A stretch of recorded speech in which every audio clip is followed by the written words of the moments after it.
Hi friends, நான் 2-3 வீடியோக்கு முன்னாடி போட்டிருந்தேங்க இல்லையா, ஆகஸ்ட் 29th அந்த டே தான் இன்றைக்கி. நாங்கள் நடக்க ஸ்டார்ட் பண்ணிட்டோம் பாத யாத்திரையாக. கரெக்டாக வீட்டிலேருந்து கிளம்பும் போது 9 o'clock அப்படியே மெரினா பீச் வழியாக நடந்து போயிட்டு இப்போ இந்த பீச் வழியாக போனோம். பார்த்திங்கன்னா பசங்களுக்கு வந்து டயர்டு தெரியாது, கொஞ்சம் வெயிலும் நம்ம மேலே அதிகமாக படாது. இந்த அலைகள் வந்து நம்ம கால் மேலே படும்போது நடக்கிறது இதுவும் கொஞ்சம் தெரியாது. அப்படியே ரிலாக்ஸாக அலையெல்லாம் ரசிச்சுட்டு அப்படியே காத்தோட்டமாக நடந்து போயிட்டோம்.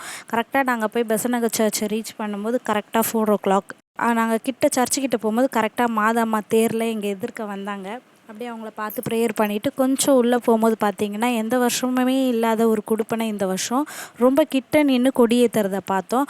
கொடி எதுக்காக ஏற்றுறாங்கன்னா, செப்டம்பர் 8 மாதாம்மாவுக்கு பர்த்டே. அதனால் 10 நாள் முன்னாடி கொடி ஏற்றி திருவிழா மாதிரி செலிப்ரேட் பண்ணுறது தமிழ்நாட்டோட வழக்கம்.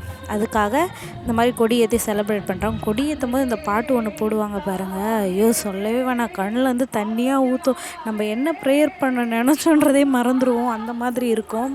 ரொம்பவே நல்லா இருந்தது இந்த வருஷம். இங்கே இருக்கிற சந்தோஷத்தை விட வேளாங்கண்ணியில் இன்னும் பயங்கரமாக இருக்கும். எனக்கு நாகப்பட்டினம் வேளாங்கண்ணி போகணுன்னு தான் ரொம்ப ஆசை.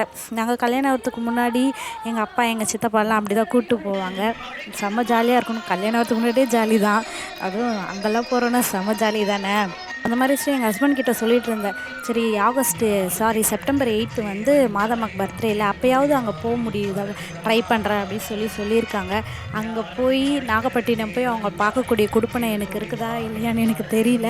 நான் போவேனா போக மாட்டேனான்னு சொல்லிவிட்டு கமெண்ட் பண்ணுங்கள் கண்டிப்பாக. எவ்வளோ எனக்கு பார்த்திங்கன்னா 1:1 காட் அப்படின்னு சொன்னிங்கன்னா நான் மாதாம்மாவை தான் சொல்லுவேன்.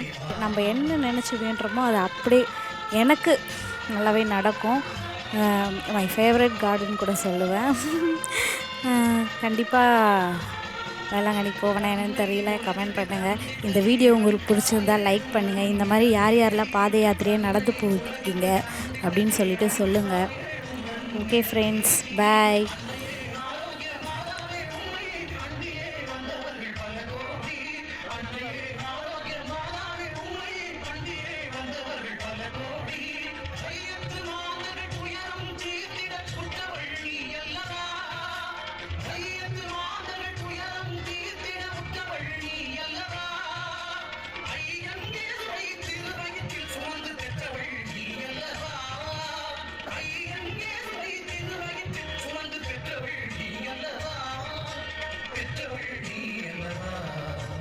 ஞானத்தை படைத்த தேவனின் தாயின் திருக்கோடி ஆணிலே